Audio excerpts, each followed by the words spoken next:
Ma'am, this entrance isn't for you. Before we get started, be sure to subscribe to Courage and Honor, Veterans TV channel, so you never miss these fascinating tales of courage. And let us know in the comments where you're watching today. The sun had just cleared the low gray line of Coronado's morning marine layer, turning the steel gates of the Naval Special Warfare Command Center into bright, hard mirrors. Inside the checkpoint, glass partitions hummed faintly with air conditioning. Biometric scanners pulsed red to green in patient rhythm. The whir of cameras blended with the soft script of rubber soles on tile. Masters-at-arms stood like carved posts, M18 secured, eyes forward. Captain Ryan Evans, base security officer, adjusted the lay of his collar, savoring the tidiness of a room that belonged to him, an ordered space where procedures were law, and his voice set the temperature. He liked when things moved and kept moving on rails he could name. The line advanced until she stepped through. A woman in plain fatigues, not exactly anonymous, but absolutely unadorned. No name tape. No unit patch. Standard issue boots scuffed by work, not parade gloss. Hair pulled tight, face quiet. She didn't look lost, only unhurried, and her stillness made a small draft in the room's carefully arranged air. Evans read the uniform like a map and decided the map was wrong. Civilians shouldn't be in fatigues. Dependents didn't come alone. Junior personnel didn't drift past a checkpoint without a word. He gestured toward the side corridor, the one that funneled visitors past a fluorescent souvenir kiosk and a cheerful roster of things to see near the pier. His tone was calm, the way a teacher speaks to a late-arriving child. Helpful, precise, not quite kind. She didn't move. The difference between refusal and composure is mostly breath. She breathed evenly, hands loose at her sides, eyes on the red light of the turnstile as if it were a metronome only she could hear. The junior sailors watched as people do when they sense a tide turning beneath a flat surface. Evans, reading silence as either confusion or disrespect, straightened his shoulders into a larger version of himself and tried the instruction again. The masters-at-arms remained statues. Their stillness meant many things, but he picked the meaning that pleased him: deference. She blinked once, shifted her weight a fraction to stay balanced. Her gaze moved like a set of calipers, measuring the guard positions, the unobvious exits, the duct line in the ceiling where the cameras didn't quite overlap. Her right thumb rested lightly across her index finger, a detail small as lint and twice as easy to miss. To someone who spent weekends at the range, it was muscle memory sitting at parade rest. To Evans, it was nothing at all. The room's machinery, compressors, scanners, fluorescents, seemed suddenly too loud, like a chorus inventing verses to cover an awkward silence. Evans stepped closer. He modulated his voice downward, clipped it sharper, made the words metallic. Restricted area. Visitor's entrance. Procedure. She didn't answer. He interpreted her restraint as stalled courage and felt his own grow to fill the void. The junior sailors looked everywhere but directly at the scene, performing that naval art of seeing without witnessing. Nothing about her body suggested argument. It suggested endurance, the calm of a person who has rehearsed for long distances in the desert at night, who knows what to do with the empty space between heartbeats. Her eyes tracked a reflection in the polished desk, an angled view of the corridor behind her, then the sweep of a door sensor's LED. If she felt insult, it didn't mark her breathing. Overhead, the observation deck wrapped the lobby in thick glass. Admiral James Thorne, mid-briefing, one hand hovering above a tablet, the other resting on the rail, felt his attention tilt. Not to volume or posture, but to the geometry of a solitary figure who was not being moved by a room that moved everyone. He had seen that kind of stillness in places that left no paperwork. Dust-heavy nights in Helmand, heat-shimmer afternoons off Kismayo, hangars that smelled like jet fuel and bleach, and the last hour before something irreversible. Operators saved energy the way divers saved air. They stood quiet because quiet was a weapon that didn't leave brass on the floor. Evans' authority, heard from above, wore a brightness that felt brittle. Thorne clocked the woman's thumb to index rest, the way her shoulder blades sat low. The economy of each micro-adjustment. He didn't know her name, but he recognized the grammar. On the floor, the tension elongated. Evans's jaw worked. He closed the distance. "Ma'am, last time, this way." He lifted a hand in that half-guiding, half-claiming manner that presumes agreement will follow touch. She didn't recoil. She didn't obey. The masters-at-arms watched the second hand on the wall clock cross its 12th mark. Something inside Evans, some private equation about rank and response, snapped for balance. He took her by the arm, firm enough to prove he could, and directed her toward a steel door labeled Auxiliary Debrief. The label promised a controlled conversation with bad lighting. The room was small, windowless, engineered to remind people of boxes. Recycled air carried a faint sting of disinfectant. The fluorescent tube overhead flickered the way fluorescent tubes do when they are close to honest failure. Evans shut the door and let the latch bite louder than it needed to. His voice changed registers, quieter, colder, each syllable filed sharp. Identify yourself. Explain your intent. Explain your uniform. Explain your silence. She answered with a measured evenness that fit her breathing. Lieutenant Sarah Keene. Nothing more. A laugh escaped him, short, dry, a sound meant to be overheard by the walls. He knew every lieutenant on this base, he said, and she wasn't one of them. The room pressed in like an argument. She let the pressure pass around her. He reached for his radio with the satisfaction of a man about to turn doubt into a checklist. The second his thumb found the transmit key, the building shuddered under a siren. The alarm arrived as pure math. Red strobes, a clipped synthetic voice, time sliced into unforgiving halves. Code red, security breach, data vault. Bravo, this is not a drill. The words stripped the lobby of its casual brightness and replaced it with emergency light, crimson that pulsed the walls into a heartbeat. From the corridor, boot striking metal grating, orders too fast to be orders, a braided line of voices hunting a common center. Evans froze in the doorway of his own competence. He had trained this, briefed this, posted laminated flowcharts about this. But training cards didn't vibrate with sirens, and the flowcharts didn't breathe. He pressed the radio harder as if pressure could produce clarity. Words rattled out, half command, half confession, none of them settling into the grid he needed. Keene's change wasn't visible so much as ambient. Her breath slowed. Her awareness narrowed in a clean, bright taper. She glanced once at the door, once at the vent, once at the observation lens in the corner. The layout became a schematic laid over the air. Her hand found the grip of the concealed P365XL at the small of her back, as easily as another person might find a pen. The draw was fluid and unshowy. Muzzle index down, trigger finger straight along the frame like a promise kept. She eased the door open. The hallway beyond was a corridor of broken red light. Shadows leapt and collapsed in sync with the strobes. The sound of motion came in overlapping layers.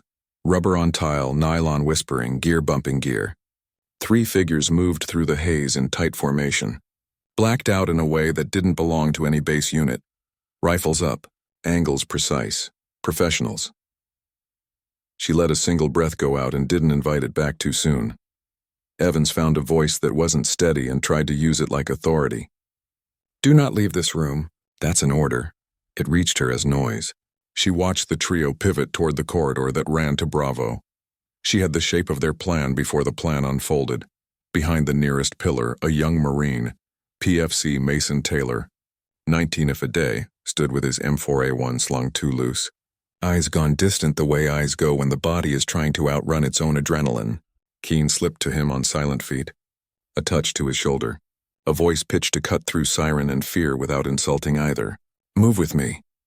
He nodded because the human body knows when a tone contains shelter. They knelt behind the pillar. She pieced the scene. 1 kneeling by the lock with a tablet. 2 on overwatch, 30 yards, angles clean. Civilians tucked where they should be. She spoke without looking at him. On my mark, suppress the 2 on security. Don't chase kills, make them hide. He set his finger along the guard, remembered to breathe. Somewhere behind them, the base tried to stitch itself to procedure, but this part required a seamstress it didn't officially employ. Keene exhaled, a measured surrender of air. Her sights settled. 1 press, crisp, inevitable. The lockman folded. The tablet clattered. Now, she said, and Taylor obeyed, his short, controlled bursts sowing sparks out of concrete and forcing the Overwatch pair into cover, where their rifles became burdens instead of lines of authority. She was already moving, already low, already a diagram of angles. 2 shots, center mass on the first Overwatch, 1 knee to steady, 1 clean sight picture, 1 round to end the second. 7 seconds. Red light. Silence like a glove over the corridor's mouth. Taylor stayed frozen in the aftermath, breathing like a sprint, eyes full of static. Keene stood with her weapon low and ready, scanning for a fourth man that didn't come. Her pulse barely visited the inside of her wrist. She didn't look proud. She looked finished with a task. Then she gave Taylor a small nod. Approval, acknowledgement, and gravity field all at once, and the room discovered it could inhale again. The aftermath came not as noise, but as absence. The sirens dulled to a distant mechanical heartbeat, pulsing faintly down the corridor. Smoke hung low, mixed with the sharp scent of gunpowder and scorched polymer. The hallway that only minutes before had been a clean artery of order was now streaked with the metallic sheen of chaos, spent casings glinting like fragments of light scattered across tile. Lieutenant Sarah Keene stood in the center of it, her cig holstered, her posture unchanged, her face unreadable. She moved with the patience of someone checking math rather than bodies. Sailors began to emerge from their cover, hesitant, pale, eyes wide. The red lights flickered against their faces, painting them with the residue of alarm. None spoke. They didn't need to. The tableau itself said everything. The quiet woman from the checkpoint had become the still point of the storm. Private Taylor's breathing slowed, his rifle lowering inch by inch as his muscles finally remembered exhaustion. He stared at her profile, the same unassuming calm from earlier now backlit by the afterglow of violence, and realized she wasn't simply calm. She was steady. It was a different species of courage altogether. The command center doors hissed open. Admiral James Thorne entered with 2 armed masters-at-arms flanking him, their boots striking the tile in sharp cadence. The weight of command followed him like gravity. His gaze swept the corridor, absorbing the pattern of debris and silence. Then he saw her. For a moment he didn't speak. He didn't have to. He saw 3 bodies down, one Marine trembling in the unmistakable stillness of someone who had just done the work no one else could. She stood at parade rest, weapon secure, spine straight but not rigid. Her eyes tracked him briefly before settling forward again. Respectful, contained. "Report," Thorne said, voice low, carrying easily across the room. 3 hostiles neutralized," she replied evenly. "Data Vault Bravo secure. No friendly casualties. No embellishment, no pride. Just the clean delivery of fact." Thorne nodded once, the gesture tight but meaningful. Around them, sailors instinctively cleared space, forming an unspoken half-circle as though reverence demanded distance. Then came the shuffle of hesitation, the sound of someone trying to re-enter a room they no longer belonged to. Captain Ryan Evans stepped out of the debrief room, face drained, uniform rumpled. His mouth opened, searching for words that had lost their meaning. The Admiral turned just enough to acknowledge his presence. He didn't speak. He didn't need to. The silence carried all the weight of judgment. Thorne's aide appeared beside him with a tablet. The Admiral took it, eyes scanning rapidly. Each new line carved deeper into his expression, not surprise but understanding. He exhaled slowly, then began to read aloud. His voice level. "Deliberate, Lieutenant Sarah Keene, Naval Special Warfare Development Group. Call sign, Echo." A ripple moved through the gathered ranks, small, involuntary. The words development group hit like a quiet explosion. DevGru SEAL Team 6, the most secretive and lethal command under the Navy's flag. Thorne continued, his tone not rising but resonating with quiet gravity. Graduate Buddhist Class 323. Qualified in Halo Freefall, Combat Diver School, and Advanced Demolition. 4 deployments Afghanistan, 2 Iraq. Multiple classified operations Horn of Africa, Southeast Asia. He paused, let the silence do its work. Silver Star, Bronze Star with Valor, Purple Heart, Presidential Unit Citation. Each word landed like a measured drumbeat. The officers who had dismissed her at the gate now stood at rigid attention, eyes fixed straight ahead. Evans swayed slightly, a man caught between disbelief and humiliation. His own authority, once polished bright, now looked like a cheap metal beside the weight of her record. When Thorne finished reading, he lowered the tablet and stepped forward until he was face to face with her. For a moment, no one breathed. Then he raised his right hand in a slow, formal salute. Precise, deliberate, the kind reserved for equals. Keene returned the gesture, her movement exact, her eyes level. It was not a commander saluting a subordinate. It was a soldier acknowledging another. The gesture became the punctuation mark at the end of a sentence the entire base would remember for decades. Around them, the corridor held its breath. Every sailor, every Marine knew something irrevocable had just shifted. Rank had been rewritten by competence. The salute dropped. The Admiral spoke, his voice quieter now. "Well done, Lieutenant. You just saved my command." Keene gave a small nod, the kind that meant acknowledged but not celebrated. She didn't linger in glory. She never did. Evans tried to step forward again to salvage something, an explanation, maybe an apology, but Thorne's glance stopped him cold. The Admiral turned to his aide. "Get Captain Evans's reassignment paperwork ready. Effective immediately. No outrage, no ceremony. Just procedure." Evans's mouth opened, then closed. The sound that came out wasn't speech. It was defeat learning to breathe. The Admiral pivoted toward Keene once more. "Echo," he said softly. "Welcome home." The hum of the fluorescent lights filled the silence that followed. A low electronic applause for a warrior who never needed an audience. The following days passed like the hush after a thunderstorm, clean but changed. Word spread through the base not as gossip, but as myth retold in disciplined whispers. Sailors in the galley spoke of the woman from the checkpoint, with a reverence usually reserved for names etched into memorial walls. Her name, Lieutenant Sarah Keene, Echo, traveled faster than official memos. The story itself didn't need embroidery. Everyone knew the rhythm. Arrogance met silence. Silence met action, and in 7 seconds, the entire chain of command remembered what competence looked like. Captain Ryan Evans moved through those same hallways like a ghost inside his own story. His crisp salute no longer carried the same conviction. Even his reflection in the glass partition seemed to turn away. There was a new quiet in the command center, a gravity that demanded humility. Officers who once filled rooms with bravado now found themselves pausing before they spoke, measuring tone, measuring words. The air itself felt restructured, cooler, steadier, more precise. And at the center of that quiet shift stood a woman who refused to talk about it. Keene didn't seek the attention. She never had. The incident had already folded into her memory as another operational debrief filed under done. By the second week, she was back on the range. Same early hour, same stillness, same patience. Her hands moved with calm repetition as she lined up targets and adjusted grips for younger sailors who were still learning the language of control. The sun glanced off the steel frames and the scent of gun oil and brass drifted through the dry California air. "Don't fight the weapon," she told one of them. Her voice even, quiet enough that it demanded listening. "Let it work with you. Breathe, align, squeeze, don't jerk." The young sailor nodded, nerves visible in the tension of his shoulders.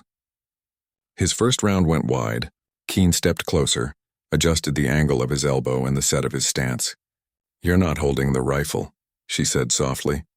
"You're partnering with it. It will follow your breathing if you let it," he tried again. The next round hit center.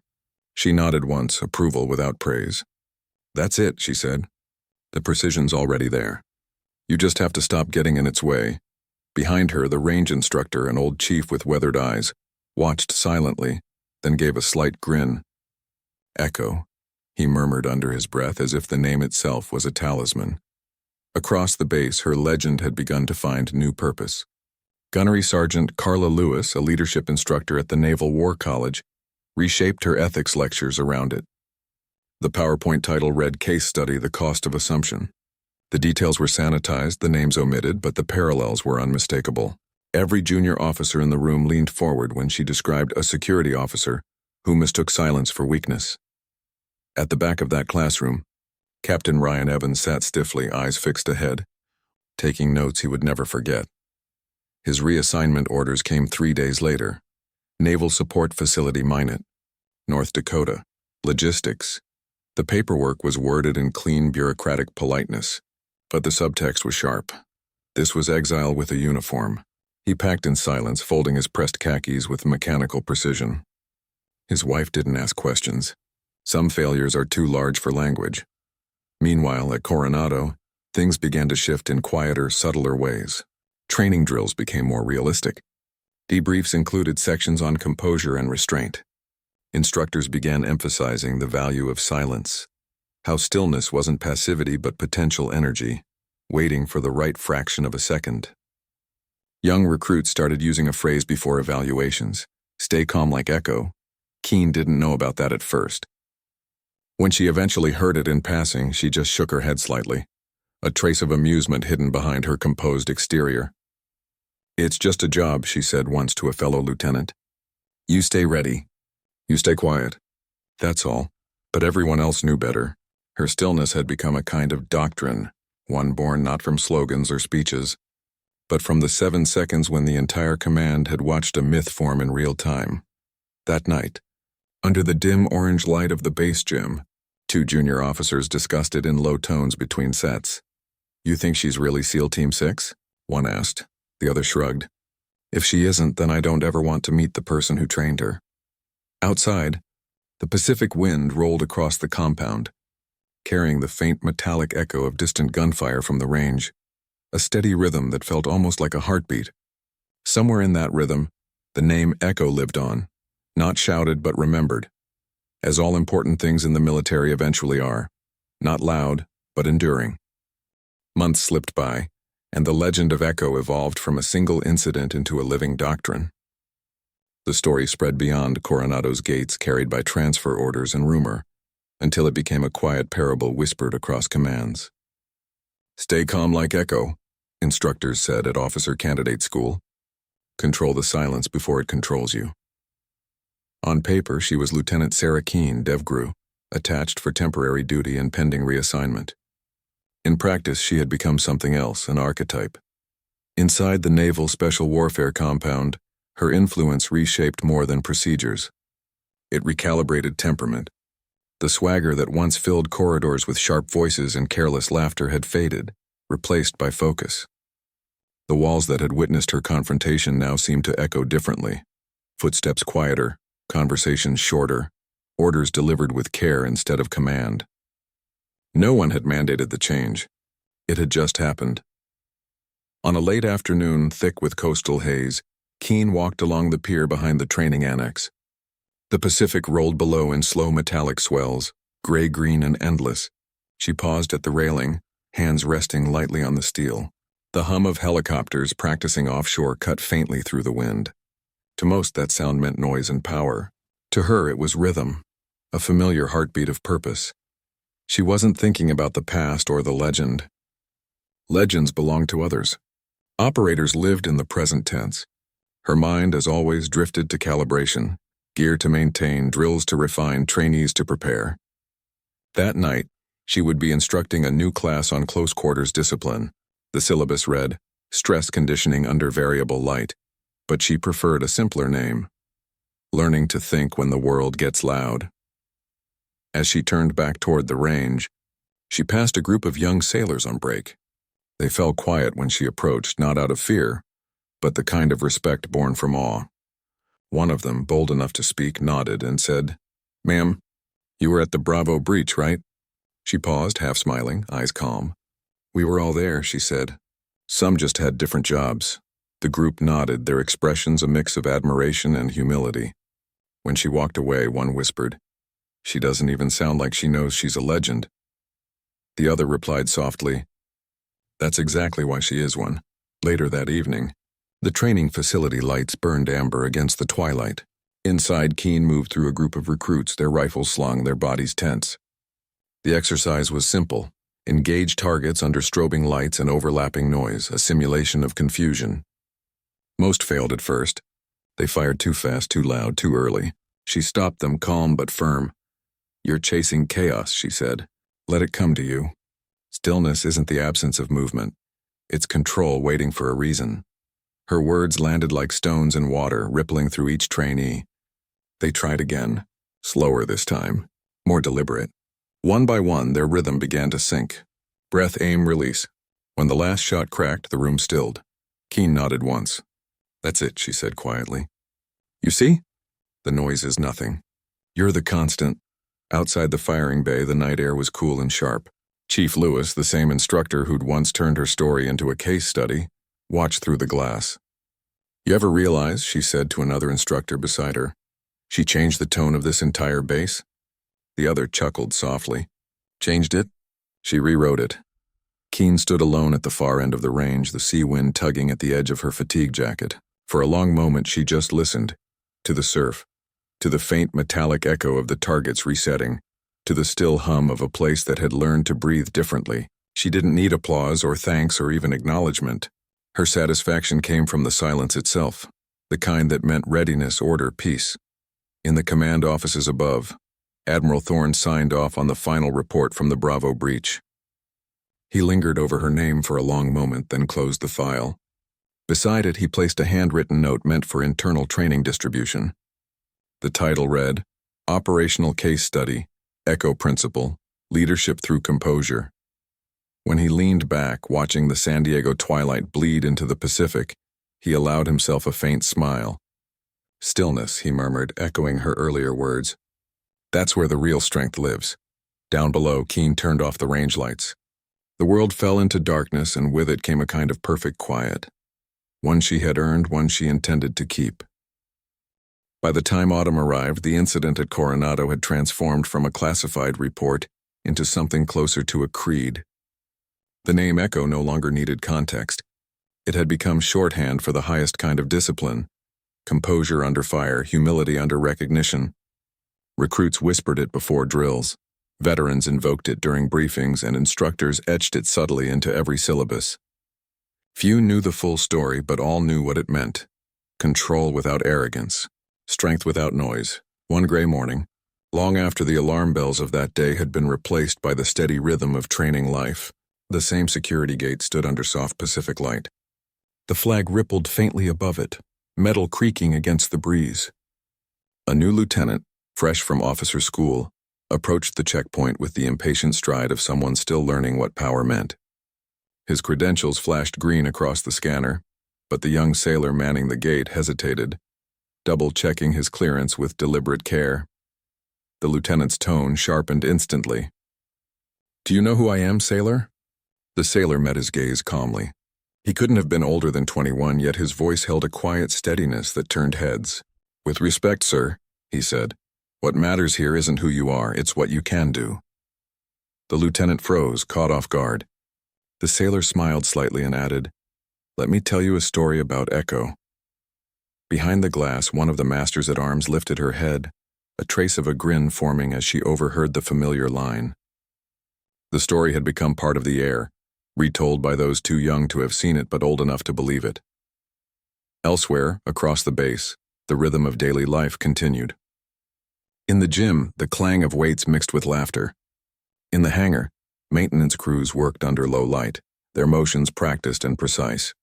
And in the far corner of the firing range, Lieutenant Sarah Keene stood once again behind a trainee, her voice calm, her stance unassuming. "Again," she said, tapping the trainee's shoulder lightly. "You're anticipating the recoil. Let the weapon surprise you." He exhaled, adjusted, fired. The shot landed center. She nodded, satisfaction barely flickering in her expression.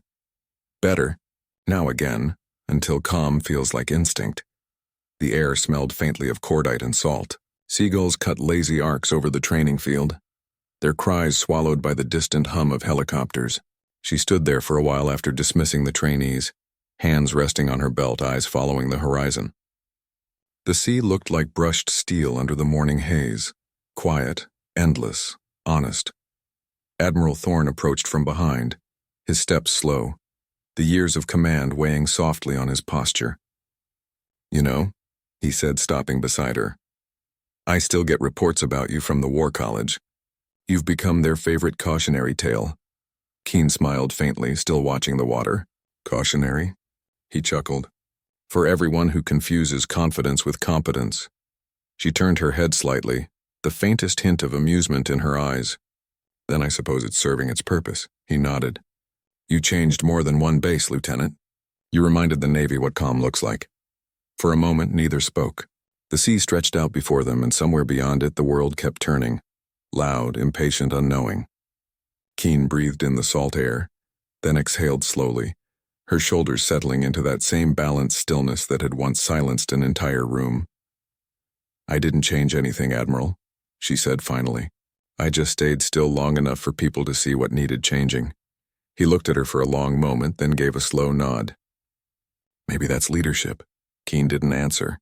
She simply watched the horizon, the line between sky and water sharp and unwavering. Around her, the base thrummed with life. Orders called, engines starting, waves breaking against the pier. Yet in the center of it all, she remained as she always had been. Steady, grounded, listening to the silence between sounds. Years later, they would still talk about her. Not the firefight, not the medals, not even the moment the Admiral saluted her.